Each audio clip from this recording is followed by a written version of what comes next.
सेंद्रिय आणि नैसर्गिक शेतीचा ध्यास घेत कमी खर्चात अधिक उत्पादनाचा नवा वास्तुपाठ घालून देणारे चंद्रपूर जिल्ह्यातील सिंदेवाही तालुक्यातील उमरवाही येथील प्रगतिशील शेतकरी प्रेमल शाह आत्राम यांना महाराष्ट्र शासनाचा प्रतिष्ठित वसंतराव नाईक शेतीनिष्ठ शेतकरी पुरस्कार 2024 आदिवासी गट हा जाहीर झाला। 1 जुलै रोजी कृषी दिनाचं औचित्य साधून मुंबई इथं त्यांना सन्मानित करण्यात येणार आहे।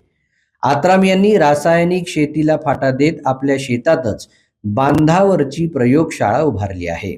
इथं ते निंबोळी अर्क, दशपर्णी अर्क, ट्रायकोडर्मा, अझोला आणि गांडूळ खतांची निर्मिती स्वतः करतात।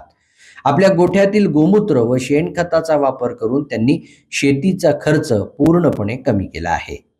माती परीक्षणाधारित खत व्यवस्थापन, भाताच्या तिलक वाणाची लागवड आणि मिश्र पिकांच्या प्रयोगांमुळे त्यांनी शेती फायदेशीर केली आहे।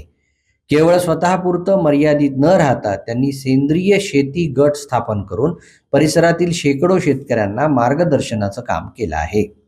आधुनिक तंत्रज्ञान आणि नैसर्गिक शेती यांचा सुरेख संगम घडवून आणणारी आत्राम यांची यशोगाथा आजच्या तरुण शेतकरी पिढीसाठी नक्कीच प्रेरणादायी ठरत आहे।